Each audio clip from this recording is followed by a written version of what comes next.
దీపం పెడతాం. ఎందుకంటే దీపం నత్ర సూర్యో భాతి నచంద్రతారకం నేమా విద్యుతో భాతి కుతో యమగ్నిహి త్వమేవ భాంతమనుభాతి సర్వం తస్య భాషా సర్వమిదం విభాతి అంటాం.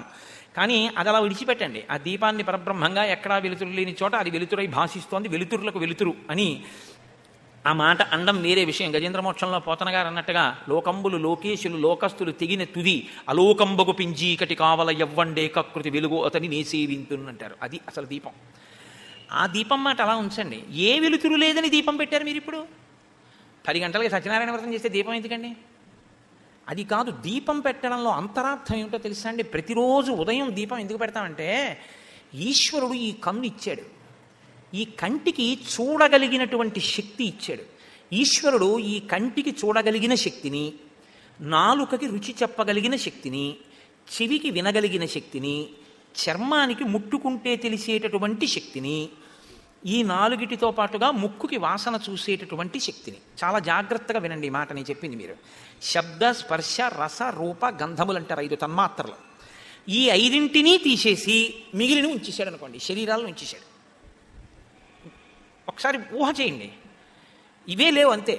కళ్ళున్నాయి చూడవు, చెవులున్నాయి ఇలాగా ఏం వినపడదు, ముక్కు ఉంది వాసన ఏం తెలియదు, చర్మం ఉంది ముట్టుకుంటే ఏం తెలియదు, నాలుగుంది రుచి తెలియదు. ఈ 5 తీసేశాడండి.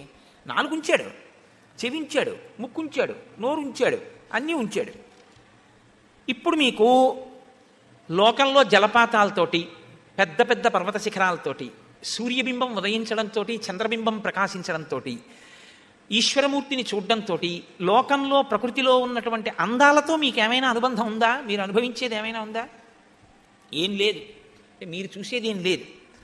ఇక మీకు రామాయణాది కావ్యములతో కానీ భారతం వంటి ఇతిహాసములతో కానీ మీకేమైనా అవసరం ఉందా? మీరు వినేదేం లేదు. నిప్పు కణిక తీసుకొచ్చి నాలుక మీద పెట్టినా, మైసూర్ పాక్ తీసుకొచ్చి నాలుక మీద పెట్టినా మీకు ఒకటే. ఎందుకనంటే మీ నాలుకకు రుచి తెలియదు, ఏది తిన్నా ఒకటే. పెంటకుప్ప మీద పేడ తీసుకొచ్చి ముక్కు దగ్గర పెట్టినా అంతే, మల్లె పువ్వు తీసుకొచ్చి ముక్కు దగ్గర పెట్టినా అంతే. కాబట్టి దేని సౌరభము మీకు తెలియదు. నిప్పు కణకణలాడుతున్న నిప్పు తెచ్చి చర్మం మీద పెట్టినా అంతే, మంచు గడ్డ తెచ్చి పెట్టినా అంతే. ఇప్పుడు లోకంలో ఈశ్వరుడు ఎన్ని అందాలు సృష్టించాడో, ఎన్ని రకాలుగా ఇవే మీరు అనుభవిస్తారు. మార్చి బాగా గుర్తుపెట్టుకోండి. దీన్నే మీరు హెచ్చవేస్తారు లోకంలో భోగముల కింద. భోగములన్నీ ఇందులోకే వచ్చేస్తాయి, 5ంట్లోకే. మీరు ఎన్ని చూసినా, బెంగళూరు వెళ్ళానండి అంటాడు, ఏం చేసావు? ఏదో చూసి వచ్చానండి అంటాడు. అమెరికా వెళ్ళానండి, ఏం చేసావు? నయాగరా జలపాతం చూశానండి. ఎన్ని నువ్వు మార్చి మార్చి చూసిన సుఖాలన్నీ దీంతోనే. ఎన్ని రుచులు మార్చి మార్చి తిన్నా దీంతోటే. ఎన్నిటిని మార్చి మార్చి ముట్టుకున్నా దీంతోటే. ఎన్నిటిని మార్చి మార్చి విన్నా దీంతోటే. సమస్త భోగములు ఈ 5ంటిలోకి తీసుకొచ్చాడు ఈశ్వరుడు అనుభవించడానికి. ఇప్పుడు ఈ 5 ఈశ్వరుడు తీసేశాడు అనుకోండి, మీకు అసలు భోగం అన్నది జీవితంలో లేదు. ఇక శాపగ్రస్తం. ఈ 5 మీరు తెచ్చుకున్నవి కావు, మీకు మీ తల్లిదండ్రులు ఇచ్చినవి కావు, ఈశ్వరుడే ఇచ్చాడు. ఈశ్వరుడే ఇచ్చి ఇవి బడలిపోతున్నాయి. రాత్రి అయ్యేటప్పటికి చూసి చూసి ఇది బడలిపోతుంది, విని విని ఇది బడలిపోతుంది, తిని తిని ఇది బడలిపోతుంది, ముట్టుకుని ముట్టుకుని ఇది బడలిపోతుంది. మళ్ళీ వీటికి విశ్రాంతినిచ్చి శక్తినిచ్చిన వాడేవాడు. ఛార్జింగ్ అంటారే, బ్యాటరీ డౌన్ అయితే అలా శక్తినిచ్చినవాడు రాత్రి పడుకుంటే ఈశ్వరుడు. మరి మళ్ళీ పొద్దున్నే వాటిని ఉపయోగించడం మొదలు పెడితే ఈశ్వరుడికి కృతజ్ఞత చెప్పాలా? నువ్వు ఇచ్చావు కాబట్టి కదా ఈ భోగాలను అనుభవిస్తున్నావు. ఒక్కటే చెప్పి వదిలేస్తాను, అన్నీ చెప్పను. చూసే శక్తిని కంటికి ఇచ్చావు కాబట్టి కన్నుకి నయనమని పేరు. అదే నాయక. దీని వలన మిగిలినవన్నీ అనుభవిస్తారు మీరు. అదేదో చూస్తారు చాలా బాగుందంటే కాసేపు ఆగుతుంది మనసు. ముందు కన్ను ఇచ్చాడు కాబట్టి చూసే శక్తి వెలుతురికి సంబంధించింది కాబట్టి దానికి కృతజ్ఞత చెప్పడానికి దీపం పెడతారు తప్ప దీపం ఉత్తిన ఓ ఒత్తు దీపమా 2 ఒత్తుల దీపమా ఆ దిక్కుమాల గోడవంతా కోసం కాదు దీపం. ఇక్కడ కృతజ్ఞతావిష్కారమునకు దీపం. ఆ దీపం అన్నది అది పూజ అంటే. అది తెలియకుండా పూజ చేస్తే మీకు అసలు ఎప్పుడూ పూజ కాదు, గుర్తుపెట్టుకోండి. అసలు మీరు బతికున్నంత కాలం మీరు పూజ చేయలేరు. మీ పూజ ఏమవుతుందంటే దీపం పెట్టడం పూజ అనుకుంటున్నారు మీరు. దీపం పెట్టడం పూజ కాదు. ఆయన లోకాలకి దీపం ఆయన ఉన్నాడండి. ఇంకా మీరు దీపం పెడితే ఆయనకి పూజ ఎలా అయిందండి? ఈశ్వర, ఈ కన్ను నువ్వు ఇచ్చి రాత్రి దీనికి శక్తి నుంచి ఉండకపోతే లేచి నేనేం చూడను? నేను లేవగానే నాకు కనపడుతున్నాయి కాబట్టి ఇలా బయటకు వచ్చాను. సర్వేశ్వర, ఈ కంటికి ఇంత శక్తినిచ్చిన నీకు నేను కృతజ్ఞత ఏమని చెప్పగలను? చెప్పడానికి నాకు ఇంకో అవకాశం లేక ఇక్కడ దీపం పెడుతున్నాను. ఒక్క నమస్కారం చేసి ఆనందంతో చూశారనుకోండి ఇలా ఆ ఈశ్వరమూర్తి వంక, అది పూజ. భక్తి అన్నమాట కృతజ్ఞతతో అనుబంధముతో ముడిపడుతుంది. నేను పూజ అంతా చెప్పడం కుదరదు, ఇప్పుడు చెప్పలేను. ఎప్పుడైనా మీకు వేరే ఉపన్యాసంలో చెప్పే అవకాశం వస్తే చెప్తాను. కాబట్టి అది ఇప్పుడు ఏమవుతుంది? కృతజ్ఞత భక్తి కలిస్తే పూజ అవుతుంది. చచ్చిపోయిన నాన్నగారికి నీళ్లు విడిచిపెడితే ఆయనకి దాహం తీరింది ఎలా తెలుస్తుంది? తెలుస్తుందా? విశ్వాసము. వేదం చెప్పింది వెడుతుందని విశ్వాసము. ఈ విశ్వాసమునకు గుర్తేమిటో తెలుసా అండి? సమాజంలో ముందు ఎవరుండి చెయ్యాలో వాళ్ళు చెయ్యాలి. ఎవరుండి చెయ్యాలని చెప్తోంది వేదం. ఎవడు యజ్ఞోపవీతంతో ఉన్నాడో జంఝంతో ఉన్నాడో వాడు చెయ్యాలి. అందుకే ఈ విశ్వాసం అన్న మాటకి గుర్తేమిటో తెలుసా? ఎప్పుడూ తూర్పుకే కూర్చుంటారు. పూజ చేసినా తూర్పుకే, తద్దినం పెట్టినా తూర్పుకే. కానీ యజ్ఞోపవీతం మాత్రం భుజాన్ని మారుతుంది. యజ్ఞోపవీతం ఎడం భుజం మీద ఉందనుకోండి, పూజ చేస్తున్నాడని గుర్తు. ఉత్తరీయం ఎడం భుజం మీద ఉందనుకోండి, మంగళకార్యంలో ఉన్నాడని గుర్తు. ఎడం భుజం మీద ఎందుకు ఉంటుంది అంటే, నేను తూర్పుకి తిరిగి ఇలా కూర్చున్నాను అనుకోండి, నా ఎడం చేతి పక్కకి ఏ దిక్కు ఉంటుంది? ఉత్తర దిక్కు ఉంటుంది. ఉత్తర దిక్కున ఎవరున్నారు? దేవతలు ఉన్నారు. ఉత్తర దిక్కున ఉన్న దేవతల్ని ఆరాధించడానికి కూర్చున్నాను కాబట్టి యజ్ఞోపవీతం ఎడం భుజం మీద ఉంటుంది. నేను పితృదేవతలను ఆరాధిస్తున్నాను అనుకోండి, పితృదేవతలు ఎటుంటారు? దక్షిణ దిక్కున ఉంటారు. దక్షిణ దిక్కు నా కుడి చేతి పక్కన ఉంటుంది. అందుకని యజ్ఞోపవీతం కుడి భుజం మీద గడుతుంది. యజ్ఞోపవీతాన్ని అపసవ్యం అందుకు చేస్తారు. పితృకార్యం చేస్తే కుడి భుజం మీదకి వెళ్ళిపోతుంది యజ్ఞోపవీతం. ఇటువైపుకి తిప్పి వేసుకుంటారు. వేసుకుని తద్దినం పెడతాడు. పితృకార్యము చెయ్యట్లేదు, దేవకార్యము చెయ్యట్లేదు. ఇప్పుడు ఏం చేయాలి నువ్వు? యజ్ఞోపవీతం కుడి భుజం మీద ఉంచకూడదు, ఎడం భుజం మీద ఉంచకూడదు, పూలదండలా వేసుకోవాలి మెళ్ళలో. ఆఫీస్కి వెళ్తున్నాను అనుకోండి, నేనేం చేయాలంటే బనీన్ వేసుకోవడం, చొక్కా వేసుకోవడం కాదు, యజ్ఞోపవీతాన్ని మెళ్ళలో దండగా వేసుకోవాలి. ఒక రోజు మొత్తం మీద నా యజ్ఞోపవీతం నా ఒంటి మీద పూలదండలాగే ఎక్కువ ఉందనుకోండి, గుర్తేమిటంటే నేను ఆ రోజుని ఈశ్వరార్చన యందు పితృదేవతార్చన యందు కాకుండా అన్యమునందు ఎక్కువ గడిపానని గుర్తు. కాబట్టి నన్ను నేను వెంటనే సంస్కరించుకోవాలి. ఏదో కడుపు కోసం 6 గంటలు వెళితే వెళ్ళాను, ఇంకో గంట జపం చేయాలి ఇవాళ, ఎందుకంటే ఎడం భుజం మీద లేరు ఎక్కువసేపు ఉత్తరీయం అని. అసలు ఇవాళ ఆ అనుష్ఠానమే లుప్తం అయిపోయింది. యజ్ఞోపవీతాన్ని తిప్పడం అన్నది లేదు అసలు. మెళ్ళలో ఎవరు వేసుకోవట్లా, ఉంటే ఎడం భుజం మీదే ఉండిపోతుంది అంతే. దానివల్ల మిమ్మల్ని పరిశీలించుకునే శక్తి ఉండదు. కాబట్టి విశ్వాసమునకు ప్రాతిపదిక పితృకార్యము. జలతర్పణం చేశాడు అంటే భరతుడు వేదాన్ని నమ్మాడు, శాస్త్రాన్ని నమ్మాడు. నమ్మిన దాన్ని చేసిన వాడు ధర్మాత్ముడు. ఆ ధర్మమునకు పితృకార్యం విశ్వాస ప్రాతిపదిక, దేవకార్యమునకు భక్తి ప్రాతిపదిక. ఇది రామాయణం నేర్పుతుందండి. పైకి చాలా తేలికగా ఉన్నట్టు ఉంటుంది ఈ శ్లోకం, కానీ మనం ఎలా ఉండాలి అన్నది మనకి నేర్పుతూ ఉంటుంది. ముందు సమాజంలో పెద్దలైన వారు ఎలా ఉంటున్నారో చూస్తారు, దాన్ని బట్టి మిగిలిన వాళ్ళు ఉంటారు. కాబట్టి ముందు పెద్దవాడన్నవాడు సరిగ్గా ఉండాలి, ఉంటేనే మిగిలింది బాగుంటుంది. కాబట్టి చూడండి ఎంత అందమైనటువంటి స్థితిలో ఉంటుందో ఆ కావ్యం. కాబట్టి ఇప్పుడు ఆయన ఆ గంగా నది ఒడ్డున నాన్నగారు శరీరం విడిచిపెట్టారు కాబట్టి జలతర్పణ చేస్తాను అని వెంటనే, ఇంకా ఏడాది అవ్వలేదు కాబట్టి, ఏటి సూతకంలో ఉన్నాడు కాబట్టి ఆయన శత్రుఘ్నుడితో కలిసి జలతర్పణ చేశాడు. జలతర్పణ చేసి వచ్చి కూర్చున్నాడు. గుహుడికి తెలిసింది భరతుడు వచ్చాడని. రాముడు వచ్చాడని తెలిసింది, పరిగెత్తుకొచ్చాడు. భరతుడు వచ్చాడని తెలిసింది, వెంటనే అన్నాడు ఎలా వచ్చాడు, ఎందుకు వచ్చాడు అన్నాడు. అనుమానం. రాముణ్ణి చంపడానికి ఎడుతున్నాడా, ఇంత సైన్యంతో ఎందుకు వచ్చాడు అని తన ఆంతరంగికుల్ని పిలిచాడు. పిలిచి అన్నాడు, మహతీయమిత సేన సాగరాభా ప్రదృశ్యతే నాస్యాంతమధిగచ్చామి మనసాపి విచింతయన్. అసలు నా జీవితంలో నేను మనసుతో కూడా ఊహించలేదు ఇంత సైన్యం ఉంటుందని. ఇంత సైన్యంతో వచ్చాడేంటి? యథాతు కలు దుర్బుద్ధి భరత స్వయమాగత సయేష హి మహాకాయ కోవిదారధ్వజోరథే. కోవిదార వృక్షం కనపడుతోంది, ఎర్రకాంచన వృక్షం. అది ఇక్ష్వాకు వంశీయుల గుర్తు. ఆ పతాకం మీద ఆ గుర్తు కనపడుతోంది. కాబట్టి అది ఇక్ష్వాకు వంశములకు సంబంధించిన భరతుడే సేన నడిపించుకుని వస్తున్నాడు. బంధయిష్యతి వా దాశాన్ అథవాస్మాన్ వధిష్యతి అథ దాశరథిం రామం పిత్రా రాజ్యాద్వివాసితం. తప్పకుండా ఈ కైకేయీసుతుడు రాజ్యాన్ని హస్తగతం చేసుకుని అకంటకం చేయడం కోసం రాముణ్ణి చంపడానికే బయలుదేరాడు, లేదా రాముణ్ణి బంధించడానికని బయలుదేరాడు. అందుకే ఇంత సైన్యంతో వెళ్తున్నాడు. సంపన్నాం శ్రియమన్విచ్చన్ తస్య రాజ్ఞ సుదుర్లభాం భరత కైకేయీపుత్రో హంతుం సమధిగచ్చతి. ఈయన ఎలాగైనా తన కోరిక తీర్చుకోవడం కోసమని రాజ్యాన్ని సుస్థిరం చేసుకోవాలన్న పూనికతో ఉన్నాడు. అందుకని రాముణ్ణి చంపడమే లక్ష్యంగా ఈ సైన్యంతో పెడుతున్నాడు. భర్తాచైవ సఖాచైవ రామో దశరథిర్మమ తస్యార్థకామాహ సన్నద్ధ గంగా సూపే ప్రతిష్టత. నాకో భరతుడు ఎవరిని చంపుదామనుకుంటున్నాడో ఆ రాముడే నాకు భర్త. భర్త అంటే నన్ను భరించేటటువంటి వాడు, నాకు ప్రభువు, ఆయన యందు నాకు ఆ భక్తి ఉంది. సఖాచైవ, ఆయనే నా మిత్రుడు. రామో దశరథిర్మమ, ఆ రాముడు దాశరథి, భరతుడు దాశరథి కాడా? ఆ రాముడే దాశరథి అంటే నిజంగా ఒక తండ్రికి కొడుకు అన్న మాటకి అర్థం అయింది. ఎందుకంటే రాజ్యాన్ని అడవికి వెళ్ళిపోయాడు, రాజ్యం వదిలి. ఈయన ఇచ్చిన రాజ్యం సుసంపన్నం చేసుకోవడానికి రాముడిని చంపడానికి వెళ్తున్నాడు. ఇది మనసులో భావన. కాబట్టి తస్యార్థకామాహ సన్నద్ధ గంగాసూపే ప్రతిష్ఠత. ఈయన ఇప్పుడు గంగానదిని దాటడం కోసమని గంగానది తీరంలో విడిది చేసి ఉన్నాడు. మీ అందరూ నా దగ్గర ఉన్నటువంటి యోధులు విలుకాండ్రు 500 మంది ఉన్నారు. మీరు ఏం చేస్తారంటే మన దగ్గర 100 పడవలు ఉన్నాయి. మీ అందరూ కూడా ఆ పడవల మీద నించోండి. ఆ పడవల మీద 500 నావలు ఉన్నాయి. 500 నావల మీద ఒక్కొక్క నావ మీద 100 మంది చొప్పున నించోండి. గంగా తీరంలో కనపడకుండా పడవలలో నిలబడి ఉండండి.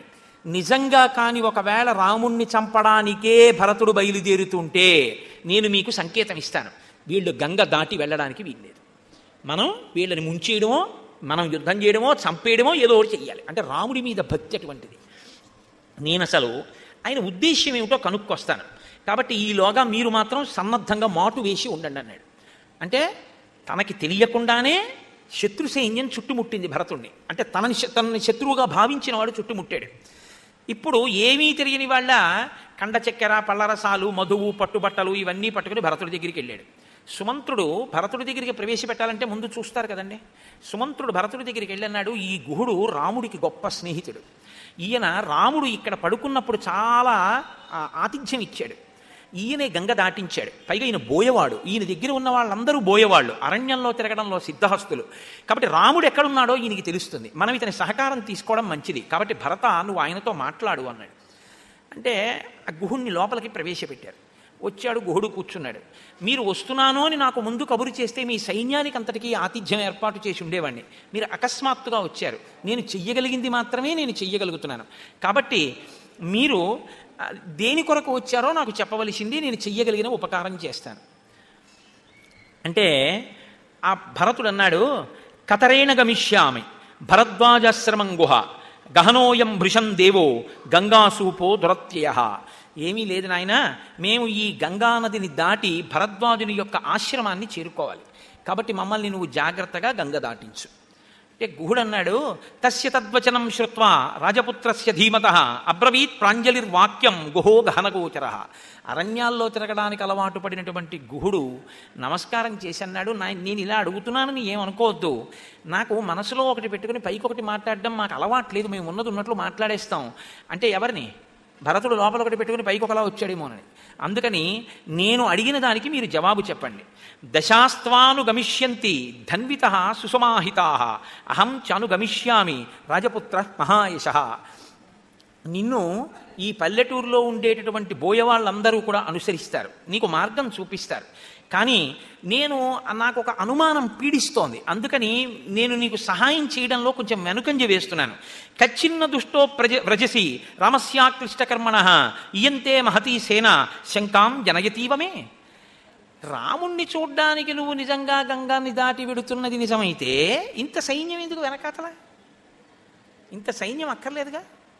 మరి ఇంత చతురంగ బలాలతో రాముడి దగ్గరికి ఎందుకు వెడుతున్నావు? రాముణ్ణి చంపడానికి వెడుతున్నావేమో అని నాకు అనుమానంగా ఉంది. నిజంగా చెప్పు, ఎందుకు వెడుతున్నావు అంటే మహర్షి అన్నారు, ఆకాశ ఇవ నిర్మల. ఆకాశం ఎంత నిర్మలంగా ఉంటుందో అంత నిర్మలమైన మనస్సున్న భరతుడు జవాబు చెప్తున్నాడు. ఇక్కడ మీరు వెంటనే ఒక ఆలోచన వస్తుంది మనకి, ఏమంటే అంత ప్రత్యక్షంగా ముఖం మీద గుహుడు అడిగేస్తే భరతుడు జవాబు చెప్పేటప్పుడు కొంచెం కష్టపడలేదా? ఇది ఎక్కడి ప్రారంభం రా, ప్రతివాడు ఇలా చూసి అడుగుతాడు నన్ను, అందులో ఒక గుహుడు ఓ బోయేవాడు కూడా నన్ను ఇలా అడిగేవాడే అని ఆయనకి కోపం రాలేదా అని మనకు అనిపిస్తుంది. ఆకాశ ఇవ నిర్మల అంటే అర్థం ఏమిటో తెలుసా అండి? ఆకాశంలోకి మబ్బులు వస్తాయి పోతాయి, ఆకాశం అలాగే ఉంటుంది. అలా భరతుడు ఎందుకు కదలిక లేకుండా ఉండగలిగాడో తెలుసా? గుహుణ్ణి అర్థం చేసుకున్నాడు. ఎలా అర్థం చేసుకున్నాడో తెలుసా? రాముడి పట్ల ఒక బోయవాడికి ఇంత ప్రేమ ఉందంటే నా అన్నగారికి నేనే కాదు ఎంతమంది ప్రేమిస్తారో మా అన్నగారిని, నిజంగా ఇంతమంది ప్రేమని పొందిన నా అన్న ధన్యాత్ముడు కదా అని సంతోషించినటువంటి భరతుడి మనసు కొందదో. ఇది భరతుడి హృదయం. అంత బాగా అర్థం చేసుకుంటాడు. అందుకనే ఆకాశ ఇవ నిర్మల, దాని మీదకి మబ్బులు వచ్చి అది కదిలిపోయే అవకాశం లేదు. అలా అర్థం చేసుకున్నాడు ఆయన యొక్క విషయాన్ని. తెలియనివాడు కాబట్టి ఇలా అడిగాడు. దీనికి మనం బాధపడక్కర్లేదు. ఎంత ప్రేమో రాముడి మీద, తెలియనితనం, పాపం నేనేదో చంపుతాను అనుకుంటున్నాడు, అందుకని ఇలా అన్నాడని అన్నాడు. మా భూత్సకాలో యత్ కష్టం నమాం శంకితుమర్హసి రాఘవ సహిమే భ్రాత జ్యేష్ఠ పితృ సమోమత. నీవు అన్న మాట నా జీవితంలో ఏ కాలమునందు రాకుండుగాక. రాముణ్ణి చంపడం అన్న మాటే అసలు రాకుండుగాక. నాకు తండ్రి అయినా అన్నయ్య అయినా అన్నీ మా రామచంద్రమూర్తి. అటువంటి వాణ్ణి వెనక్కి తీసుకురావడం కోసమని వెడుతున్నాను. తం నివర్తయితుం యామి కాకుత్సం వనవాసినం బుద్ధిరన్యానతే కార్య గుహ సత్యం బ్రవీతిమే. గుహ, నేను సత్యం చెప్తున్నాను, నన్ను నమ్ము. మేమందరం కలిసి వెళ్ళి అడిగితే వెనక్కి వస్తాడు అని నేనే వీళ్ళందరినీ ఆజ్ఞాపించి తీసుకెళ్తున్నాను. నన్ను నమ్ము, గంగ దాటించు, మేము భరద్వాజాశ్రమానికి ఎడదామన్నాడు.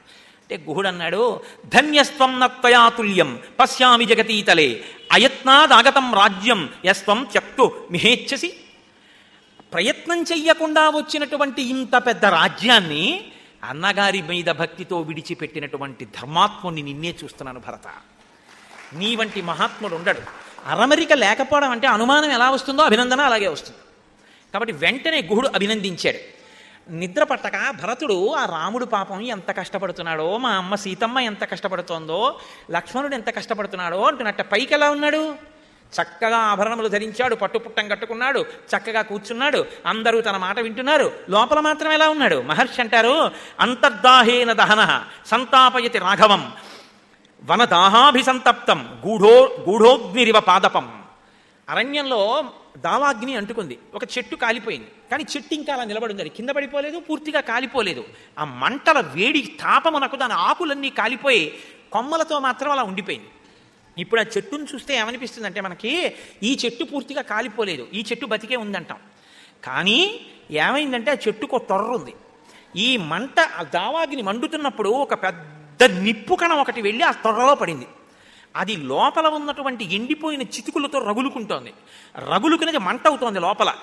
లోపల ఆ తొర్రలో మంట పుడుతున్నప్పుడు ఆ చెట్టు ఎంత బాధతో ఉంటుందో. ఒక్క కొమ్మ కాలితే పర్వాలేదు, తొర్రే కాలిపోతుంటే ఆ చెట్టు ఎలా ఉంటుందో భరతుడు అలా ఉన్నట్టు.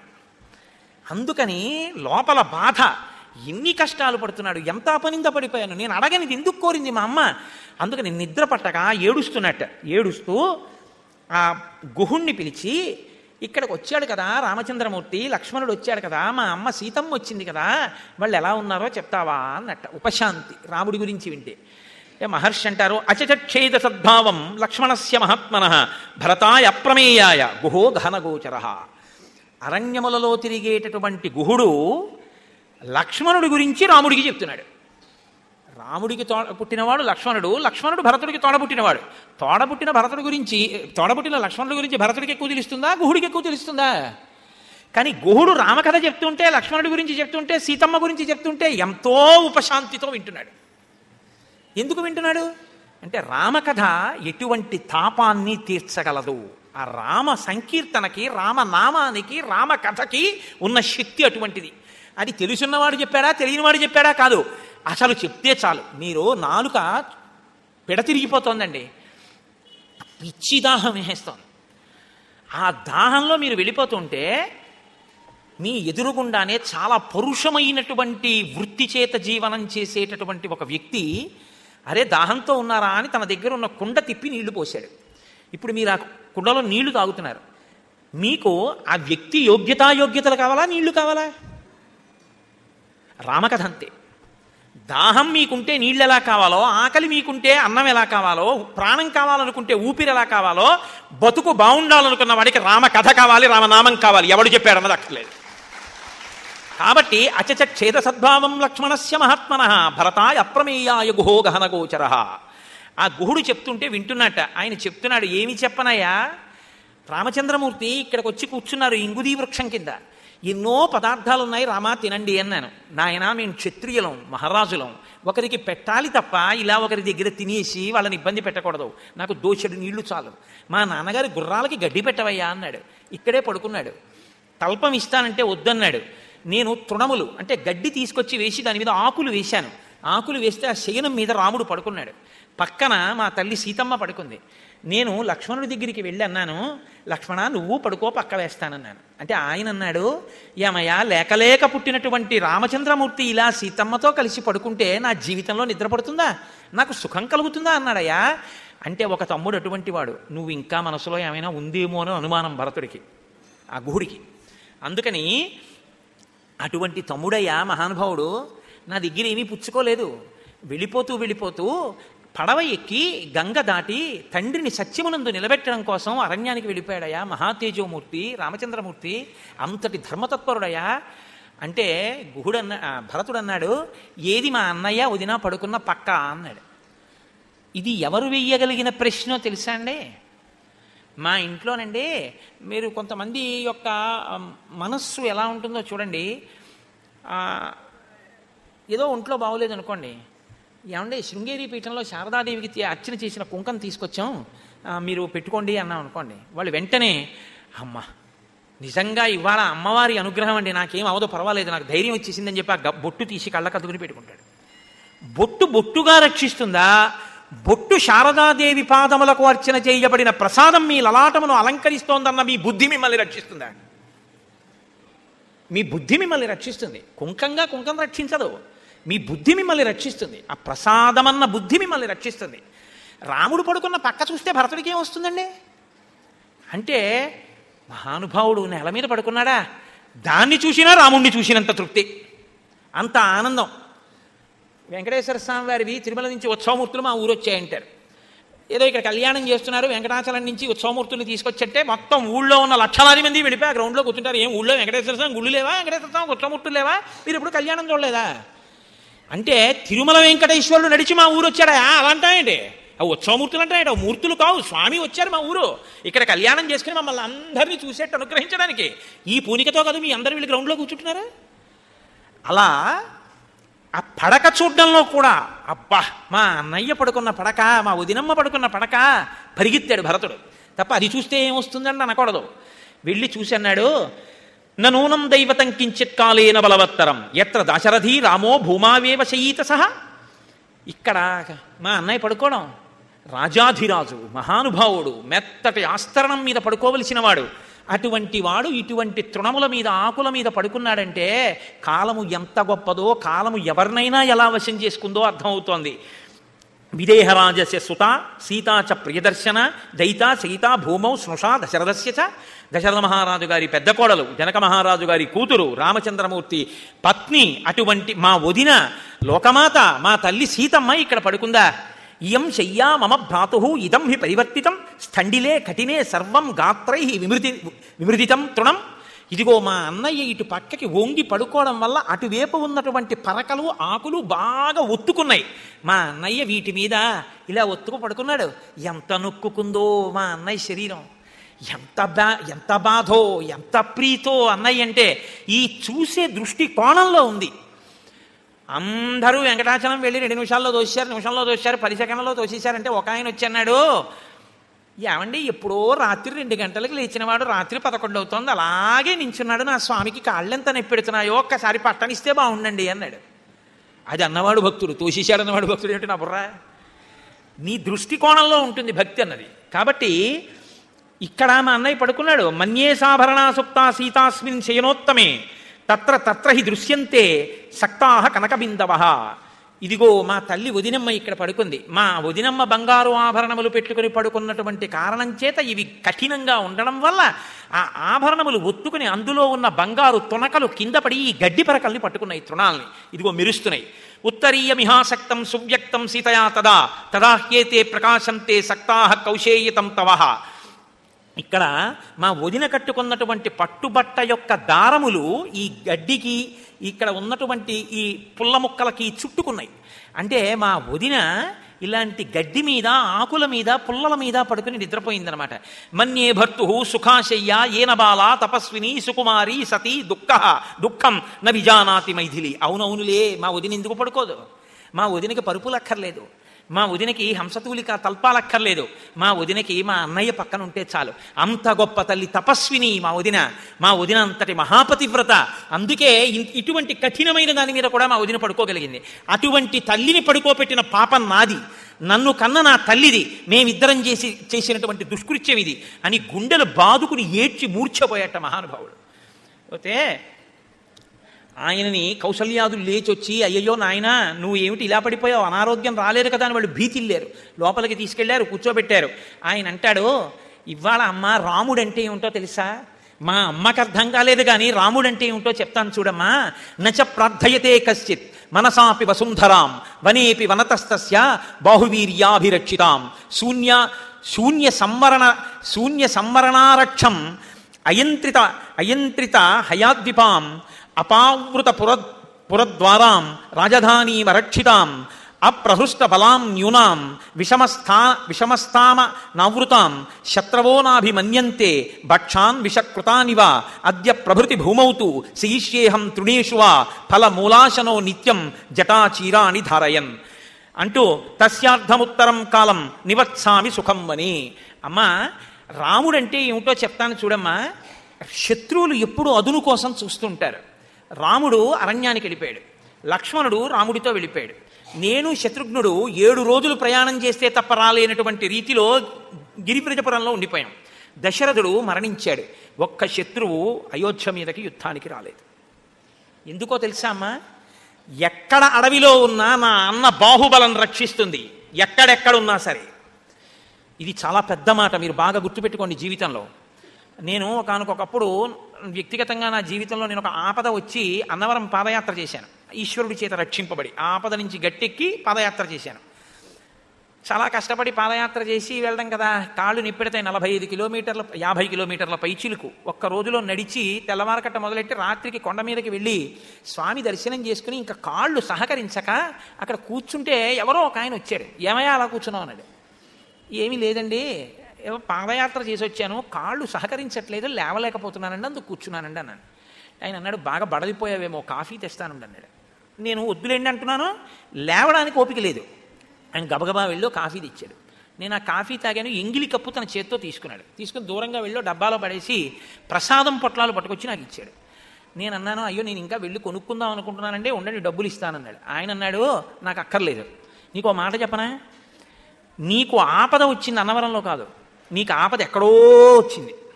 ఎక్కడో ఆపద వస్తే ఎక్కడో ఉన్న స్వామిని నువ్వు తలుచుకున్నావు. అది పైకి తలుచుకోవాలా, ఇక్కడ తలుచుకున్నావు. ఇక్కడ తలుచుకున్నది ఇక్కడికి వచ్చేలా వినపడిందో తెలుసా? వినపడుతుంది. యంత్రాలయం అటువంటిది. స్వామి దగ్గరున్న ఈ యంత్రం వల్ల ఈ భూమండలంలో ఎక్కడ నిలబడి ఎవడు ఆర్తితో ఉన్నాడని నమ్మి కోరినా నా తండ్రి వింటాడు, కోరిక తీరుతుంది. కాబట్టి నువ్వు ఆపద నుంచి గట్టెక్కావు, నీ విశ్వాసం వల్ల నువ్వు రాగలిగావు. నీకు ఈ మాట చెప్దామని వచ్చాను, నువ్వు నాకు ఇంకేమీ చెయ్యక్కర్లేదు, డబ్బు ఇవ్వక్కర్లేదులే అని వెళ్ళిపోయాడు ఆయన. ఆ సత్యనారాయణ స్వామి వారే అలా వచ్చి చెప్పారు అని నేను ఆశ్చర్యపోయాను. కాబట్టి భరతుడు అంటున్నాడు, ఎక్కడో రాముడు ఉన్నాడు కానమ్మా రాముడి భుజబలం రక్షిస్తోందమ్మా. ఇవాళ అయోధ్య ద్వారాలు తెరిచేసి ఉన్నాయి, అయోధ్య ద్వారాలు మూయలేదు. అయోధ్యానగరంలో ఒక్క పౌరుడు లేడు, అందరూ అడవికి వచ్చేసారు. రక్షించడానికి సైనికులకి ఎవరికి ఉత్సాహం లేదు యుద్ధం చేద్దామంటే. ఏనుగులు కానీ గుర్రాలు కానీ ఏవి యుద్ధానికి సిద్ధంగా లేవు. ఇటువంటి అప్పుడు ఎవడైనా వచ్చి పడిపోతే కోసల రాజ్యాన్ని ఒక్క నిమిషంలో స్వాధీనం చేసుకోవచ్చు. ఎవ్వడు ఒక శత్రువు కన్నెత్తి చుట్టం లేదు రాజ్యం మీదకి. ఎందుకని? ఎక్కడున్నా రాముడు కాపాడుతాడు. అమ్మా నేను ఎక్కడున్నా నా అన్న నన్ను కాపాడుతుంటాడమ్మా, నాకు భయం లేదన్నాడు భరతుడు. ఇది పూనికంటే, ఇది భక్తి అంటే. కాబట్టి కానీ అమ్మా ఇటువంటి రాముడు, ఇటువంటి సీతమ్మ మా అమ్మ మాట వల్ల నా వల్ల భూమి మీద పడుకుని ఇన్ని కష్టాలు పడుతున్నారు. కాబట్టి ఈ క్షణం నుంచి కూడా అద్య ప్రభృతి భూమౌతు శయిష్యేహం తృణేషు వా ఫలమూలాశనో నిత్యం జటాచీరాణి ధారయన్. రాముడికి ఏ కష్టం కలిగిందో ఆ కష్టాన్ని నేను అనుభవిస్తాను. నేను కూడా నారచీరలు కట్టుకుంటాను, నేను కూడా మర్రిపాలు పోసుకుని జటలు కట్టేసుకుంటాను, నేను కూడా భూమి మీదే పడుకుంటాను, నేను కూడా రాముడు ఎలా ఉన్నాడో అలా ఫలమూలములను తింటాను తప్ప అమ్మా ఇక నుంచి రాముడు అనుభవించనిది ఏది నేను అనుభవించాను. నేను రాముడి పనుపున 14 ఏళ్ళు అరణ్యంలో ఉండడానికి ఇలా సిద్ధపడి పెడతానమ్మా అన్నాడు. మహానుభావుడు బయలుదేరాడు, గుహుడు సహకరించాడు, గంగానదిని దాటారు, వెళ్ళి భరద్వాజాశ్రమంలోకి వెళ్ళారు. భరద్వాజ మహర్షి కనపడ్డారు, దగ్గరికి పిలిచారు. పిలిచి అన్నారు, కిమిహాగమనే కార్యం తవ రాజ్యం ప్రశాసతః ఏవదా చక్షమే సర్వం నహిమే శుద్ధ్యతే మనః. సైన్యాన్నంతటినీ ఎక్కడో విడిచిపెట్టి భరద్వాజ మహర్షి మీద ఉన్న గౌరవంతో కాలినడకన కేవలం శత్రుఘ్నుణ్ణి తీసుకుని వెళ్ళి నమస్కరించినటువంటి భరతుణ్ణి చూసి భరద్వాజుడు అన్నాడు, ఏమయ్యా ఇంత సైన్యాన్ని తీసుకుని వచ్చావు? రాముడు రాజ్యం విడిచిపెట్టి అరణ్యవాసానికి వెళ్ళిపోయాడు కదా, నీకు రాజ్యం ఇచ్చేశాడు కదా, మీ అమ్మ నీకు రాజ్యం ఇప్పించింది కదా, నాకు తెలియదు అనుకుంటున్నావా? నాకు అన్నీ తెలుసు. కచ్చిన్న తస్య పాపస్య పాపం కర్తుమిహేచ్ఛసి అకంటకం భోక్తుమనా రాజ్యం తస్యాను జనస్య చ. అకంటకం చేసుకోవడానికి అన్నయ్యకి ఏమైనా ఆపద చేద్దామని వచ్చావా ఇంత సైన్యంతో అన్నాడు. భరతుడు వలవల వలవల ఏడ్చి నేల మీద పడిపోయాడు. పడిపోయి అన్నాడు, హతోస్మి యది మామేవ భగవానపి మన్యతే మత్తో న దోషమాశంకే నైనం మా మనుషాధి. భరద్వాజ మహర్షి, నేను ఇవాళ చనిపోయాను అన్నాడు. గుహుడు లాంటి వాడు అడిగితే నేనేమనుకోను, కానీ మీరు త్రికాలవేది, నా మనసు తెలుసున్నవారు, మీరు నువ్వు అన్నయ్యని చంపడానికి వచ్చావా అని అడిగితే మీ వంటి వారికి నేను ఏ జవాబు చెప్పి నమ్మించను, కాబట్టి నేను మరణించిన వాడితో సమానం అన్నాడు. ఏం పర్వాలేదు, బెంగ పెట్టుకోకు, లోపలికి రా అన్నారు. తీసుకెళ్లారు, కూర్చోబెట్టారు. చాలా సంతోషం, నువ్వు నిజంగా రాముడు ఎక్కడున్నాడో తెలుసుకుని వెళ్ళి రాముణ్ణి వెనక్కి తీసుకురావడం కోసమే వచ్చావని నాకు తెలుసు. నేను చెప్తాను, జానేచ రామం ధర్మజ్ఞం ససీతం సహలక్ష్మణం అసౌ వసతి తే భ్రాత చిత్రకూటే మహాగిరౌ. చిత్రకూట పర్వతం మీద ఉన్నాడు.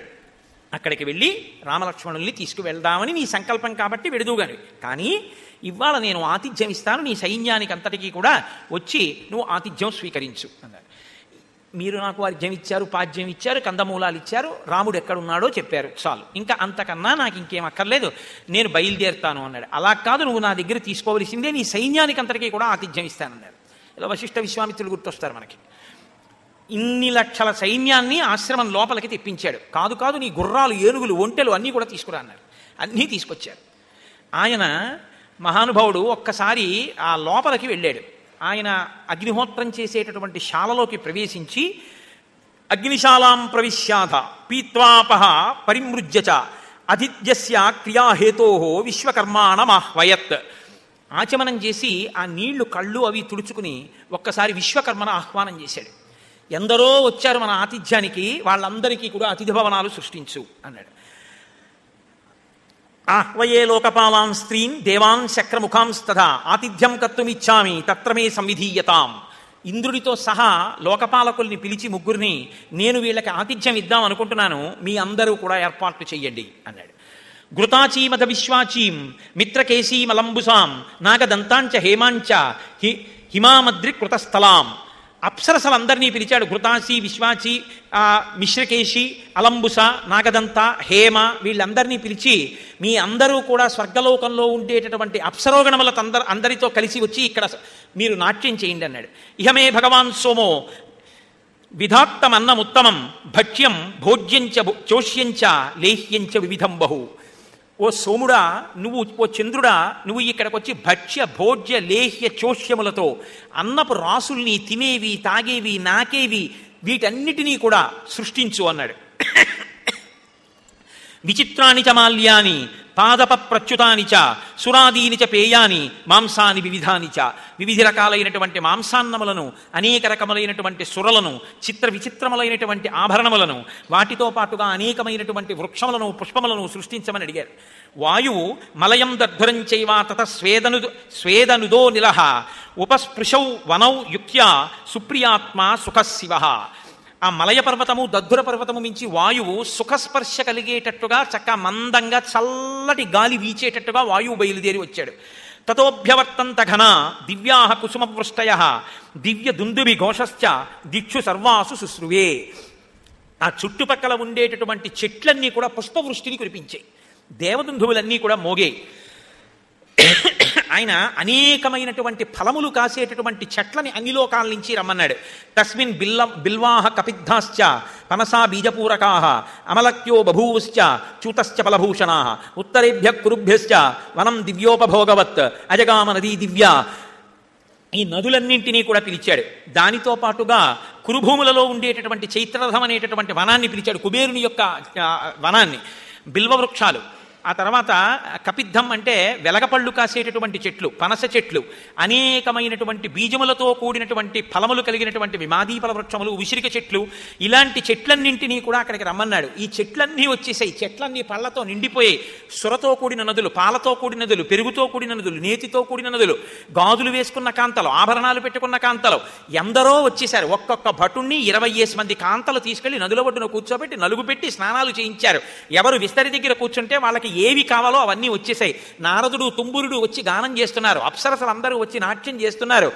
అక్కడ ఒక పెద్ద ప్రాసాదాన్ని సృష్టించాడు. అందులో ఒక పెద్ద సభామంటపంలో వేదిక మీద కనక సింహాసనానికి ఒక పాదపీఠం, దానికి కుడి చేతి పక్క ఎడం చేతి పక్క కూర్చోడానికి మంత్రులకు, సచివులకు, సేనాధిపతులకు, ముఖ్యులకు అందరికీ కూడా అనేకమైనటువంటి స్థానములు, ఇన్నిటిని కల్పించి ఒక పెద్ద మందిరాన్ని సృష్టించాడు.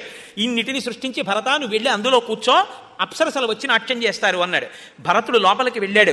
నేను రాజునన్న భావన ఏదైనా ఉంటే సింహాసనం మీద కూర్చుంటాడు. నేను కాదు రాజుని అని మనసులో నిజంగా అనుకుని ఉంటే అలా కూర్చోడు. ఈ పరీక్ష కోసం ఇది సృష్టించాడు. భరతుడు ఆ భవంతిలోకి వెళ్ళాడు, చూశాడు ఆ సింహాసనం వంక. తత్ర రాజాసనం దివ్యం వ్యజనం ఛత్రమేవచ భరతో మంత్రిభిः సార్ధం అభ్యవర్తత రాజవత్ ఆసనం పూజయామాస రామయాభిప్రణమ్య చ వాలవ్యజమాదాయ నిషేధత్ సచివాసనే. ఆయన దగ్గరికి వెళ్ళి ఇక అలా మెట్లెక్కి సింహాసనం దగ్గరికి వెళ్ళాడు. కూర్చుంటాడేమో అని చూస్తున్నాడు భరద్వాజుడు. కూర్చోలేదు. రామచంద్రమూర్తి ఒక కాలు మడిచి ఒక కాలు పాదపీఠం మీద పెట్టుకుని ఆ సింహాసనంలో కూర్చున్నట్లు భావించాడు. కూర్చుని వెంటనే వంగి ఆ పాదపీఠానికి తల తాటించి నా అన్నగారు రాజారాముడికి నమస్కరిస్తున్నానన్నాడు. అక్కడ ఉన్న ఛత్రం తీసుకుని ఒక్కసారి ఇలా ఛత్రం వేశాడు, నా అన్నకి చామరం వేశాడు, నా అన్నకి వేస్తున్నాను. తెల్లటి గొడుగు తీసి పట్టాడు. మా అన్నగారు చక్రవర్తి, ఆయనకి నేను గొడుగు పట్టానన్నాడు. అన్నకి నమస్కారం చేసి ఒక మంత్రి కూర్చునేటటువంటి స్థానంలో వెళ్ళి కూర్చుని నాట్యం చూశాడు. పరమానందాన్ని పొందాడు భరద్వాజుడు. ఎంత చిత్తశుద్ధి ఉన్నవాడవయ్యా మహానుభావ, నీ గురించి నాకు తెలుసు, కానీ నీ యొక్క గొప్పతనాన్ని లోకంలో ప్రకాశింపచెయ్యాలి అనుకున్నాడు. అయిపోయింది. మరునాడు సూర్యోదయం అయింది, అందరూ బయలుదేరుతున్నారు. భరతుడు వచ్చి అనుమతి కోరాడు. తప్పకుండా వెళ్ళిరా అన్నాడు. దారి చెప్పాడు. చెప్తే 3 తల్లులు వచ్చి నమస్కారం చేశారు. ఏమీ తెలియని వాళ్ళ భరద్వాజుడు అన్నాడు, ఈ 3లో ఎవరెవరు ఏ పేరుతో ఉన్న తల్లులు ఒక్కసారి చెప్తావా అన్నాడు. అంటే భరతుడు కౌసల్యని చూపించి అన్నాడు, యామిమాం భగవన్ దీనాం కోశాన శోకాన శనసకర్షితాం పితుర్హి మహిషీం దేవీం దేవతామివ పశ్యసి ఏషాతం పురుష వ్యాఘ్రం సింహ విక్రాంతగామినం కౌసల్యా సుషువే రామం ధాతారం అదితిర్యథ. అదితి ఇంద్రుణ్ణి ఎలా కందో అలా సింహవిక్రముడైనటువంటి రామచంద్రమూర్తిని కన్న తల్లి శుష్కించిపోయినది, శోకించి బడలిపోయినది రామమాత అయినటువంటి కౌసల్య ఈవిడే అని సుమిత్ర వంక చూపించి, అస్యా వామభుజం శ్లిష్ట యైషా తిష్టతి దుర్మనాః ఇయం సుమిత్రా దుఃఖార్త దేవీ రాజ్ఞశ్చ మధ్యమ కర్ణికారస్య సాఖేవ శీర్ణపుష్పావనాంతరే ఏతస్యాస్తు సుతౌ దేవ్యాః కుమారౌ దేవవర్ణినౌ ఉభౌ లక్ష్మణ శత్రుఘ్నౌ వీరౌ సత్యపరాక్రమౌ. పుష్పాలు రాలిపోయినటువంటి గన్నేరు చెట్టు యొక్క కొమ్మ వడిలిపోయి ఎలా ఉంటుందో అలా ఉండి ఏడ్చి మలినమైన మనస్సుతో ఉండి కౌసల్య యొక్క భుజం మీద ఆనుకుని నిలబడినటువంటి ఈ తల్లి లక్ష్మణ శత్రుఘ్నులనేటటువంటి ఉత్తమమైన కుమారులను కన్న సుమిత్ర, ఈమెయే ఆ తల్లి అన్నారు. తర్వాత కైకమ్మని చూపించి, యస్యాహ కృతే నరవ్యాఘ్రౌ జీవనాశమితో గతౌ రాజా పుత్ర విహీనశ్చ స్వర్గం దశరథో గతః క్రోధనామకృత ప్రాజ్ఞాం దృప్తాం సుభగమానినీం ఐశ్వర్యకామాం కైకేయీం అనార్యామార్యరూపిణీం మమైతాం మాతరం విద్ధి నృశంసాం పాపనిశ్చయాం యతో మూలం హి పశ్యామి వ్యసనం హదాత్మనః ఇత్యుక్త్వా నరశార్దూలో బాష్పగద్గదయా గిరా సా నిశశ్వాస తామ్రాక్షో నాగక్రుద్ధ ఇవ శ్వసన్. ఎర్రబడినటువంటి కన్నులతో కోపంతో ఊగుతూ కైకమ్మని చూపించి, ఈవిడే నేను అందగత్తెననుకుంటుంది, ఐశ్వర్యం కావాలనుకుంటుంది, నా అంత బుద్ధిమంతురాలు లేదనుకుంటుంది, అక్కర్లేని కోరికలు కోరి నాకు మచ్చ తెచ్చి మా తండ్రి మరణించి స్వర్గలోకాన్ని పొందేటట్టు రాముడు సీతా లక్ష్మణుడు అరణ్యవాసానికి వెళ్ళేటట్టు చేసిన బుద్ధిహీనురాలైన నా తల్లి కైకేయీమే అన్నాడు. అంటే భరద్వాజుడు అన్నాడు, నిన్నందుకే అడిగాను భరత, నీ తల్లిని నువ్వు అలా నిందించకూడదు. కైకమ్మ గురించి నీకంతే తెలుసు, కైకమ్మ గురించి నేను చెప్తాను, నువ్వు జాగ్రత్తగా విను. యుక్తమైన మాట ఒకటి నీకు చెప్తాను కైక గురించి. న దోషేణావగంతవ్యా కైకేయీ భరతత్వయా రాజప్రవ్రాజనం హేతత్ సుకోదర్కం భవిష్యతి దేవానాం దానవానాంచ ఋషీణాం భావితాత్మనాం హితమేవ భవిష్యద్ది రామ ప్రవ్రాజనాదిహ. ఈమె పట్టినటువంటి పట్టుదల వలన రాబోయేటటువంటి కాలంలో రామలక్ష్మణులు సీతమ్మ అరణ్యవాసం చేయడం చేత దేవతలకు ఋషులకు ఎంత ప్రయోజనం కలగబోతోంది అన్న విషయం బయటికి వస్తుంది. కాబట్టి కైకమ్మ అంత పట్టుపట్టడం వెనక ఒక పెద్ద ప్రయోజనం ఉందని భరత తెలుసుకో, తప్ప నీ తల్లిని అంత నిందించవలసినటువంటి అవసరం లేదు అన్న తరువాత చాలా సంతోషించాడు. అందరూ బయలుదేరారు. ఆయన ఎటు చెప్పారో అటుగా బయలుదేరారు. అటుగా బయలుదేరి వెడుతున్నారు. ఆ పాపం వెతకడం అంటే అంత తేలికండి. చిత్రకూట పర్వతం శిఖరానికి మందాకిని నదికి మధ్యలో ఉంటాడు రాముని యొక్క పర్ణశాల అని చెప్పారు. ఆ పర్ణశాలని వెతుకుతున్నారు. వెతుకుతుంటే దూరంగా పెద్ద సైన్యం యొక్క కోలాహలం ధూమం అన్నీ కనపడ్డాయి. ఏమిటి ఆ దూరంగా ఏదో పెద్ద చప్పుడవి వినపడ్డాయి. ఏమిటిది చూస్తానని చెప్పి లక్ష్మణుడు రాముడు చూడమంటే అక్కడ ఉన్నటువంటి ఒక మద్ది చెట్టు పైకి ఎక్కి చూశాడు. చూసి అన్నాడు, అగ్నిం సంశమయత్వార్య సీతాచ భజతాం గుహాం సజ్జం కురుష్వ చాపంచ శరాంశ్చ కవచం తథా. అన్నయ్య తొందరగా ధనస్సు తీసుకో, అన్నయ్య నీ అక్షయ బాణ తుణీరాలు తీసుకో, నా కవచం కూడా పట్టుకురా, సీతమ్మని గుహలోకి పంపై, అగ్నిల్ని చల్లార్చేయి. ఎందుకో తెలుసా అన్నయ్య, ప్రమాదం వచ్చేస్తోంది అన్నయ్య అన్నాడు. రాముడు అన్నాడు, తం రామ పురుషవ్యాఘ్రో లక్ష్మణం ప్రత్యువాచ అంగవేక్షస్వ సౌమిత్రే కస్యేమాం మన్యసే చుమూం. ఏమైందయా, ఎందుకు అలా అరుస్తున్నావు, ఏం చూస్తున్నావు నువ్వు అన్నాడు. అంటే ఆయన అన్నాడు, ఇచ్చినటువంటి రాజ్యం సరిపోక కైకేయీసుతుడైనటువంటి భరతుడు ఏనుగులతో గుర్రాలతో బయలుదేరి వచ్చాడు. పూర్వాపకారీ భరత చక్య ధర్మశ్చ రాఘవ ఏతస్మిన్ నిహతే కృత్స్నాం అనుషాధి వసుందరాం కైకేయీం చ వధిష్యామి సానుబంధాం సబాంధవాన్ కలుషేణాద్య మహత మేదినీ పరిముచ్యతాం అద్యేమం సంయతం క్రోధం అసత్కారంచ మానద మోక్షామి శత్రుసైన్యేషు కక్షేష్వ హుతాశనం అని. అన్నయ్య, ఇచ్చినటువంటి రాజ్యాన్ని పుచ్చుకొని తృప్తి పడకుండా నిన్ను నన్ను చంపడం కోసమని చెప్పి అరణ్యానికి వచ్చినటువంటి ఈ భరతుడి యొక్క సేనని చూస్తుంటే నాలో ఆగ్రహం కట్టలు తెచ్చుకుంటోంది. అన్నయ్య, నా ధనుర్బాణాలు నాకు ఇయ్యి, ఇవాళ నా శక్తి ఏమిటో చూపిస్తాను, భరతుణ్ణి చంపేస్తాను, అరణ్యవాసాన్ని నీకు కల్పించి రాజ్యాన్ని భరతుడికి ఇప్పించాలని కోరినటువంటి కైకమ్మని చంపేస్తాను, ఈ ఏనుగులన్నింటినీ చంపేస్తాను, క్రూర మృగాలు వచ్చి వీటి యొక్క పీనుగులన్నింటినీ ఈడ్చుకుపోతుండగా సంతోషిస్తాను. కాబట్టి అన్నయ్య, ఇన్నాళ్లు నా క్రోధాన్ని అణుచుకున్నాను, ఇక అణుచుకోమని చెప్పవద్దు, నేను ఇప్పుడు భరతుడిని తెగటార్చడానికి సిద్ధపడుతున్నాను, ఈ సైన్యాన్నంతటిని నశింపచేస్తాను, వృద్ధుడైన దశరథుడే ఎదురొస్తే దశరథుడిని కూడా చంపేస్తానన్నాడు. అంటే రాముడు అన్నాడు, పితుః సత్యం ప్రతిశ్రుత్య హత్వా భరతమాగతం కింకరిష్యామి రాజ్యేన శాపవాదేన లక్ష్మణ. ఏమన్నావు, భరతుణ్ణి చంపేస్తావు, దశరథుణ్ణి చంపేస్తావా? అందుకుని చెట్టెక్కి చెప్తున్నావా నాకు? భరతుణ్ణి చంపేసి రాజ్యం తీసుకుని నన్ను పరిపాలించమంటావా? అలాంటి రాజ్యం కావాలని నేను కోరుకున్నానా? ఏం చెప్తున్నావు పైన కూర్చుని నువ్వు? ధర్మం అర్థంచ కామంచ పృథివీంచాపి లక్ష్మణ ఇచ్చాపి భవతామర్దే హేతత్ ప్రతి శృణోమితి. ధర్మమైన అర్థమైన కామమైన నా తమ్ముళ్లతో కలిసి అనుభవిస్తాను తప్ప నేనొక్కడిని భోగం అనుభవించి నా తమ్ముళ్ళని పాడు చేయడం అన్నది నా జీవితంలో ఉండడని గుర్తెరుగు. భర్తॄణాం సంగ్రహార్థంచ సుఖార్థంచాపి లక్ష్మణ రాజ్యమన్యహమిచ్చామి సత్యేనాయుధమాలభే.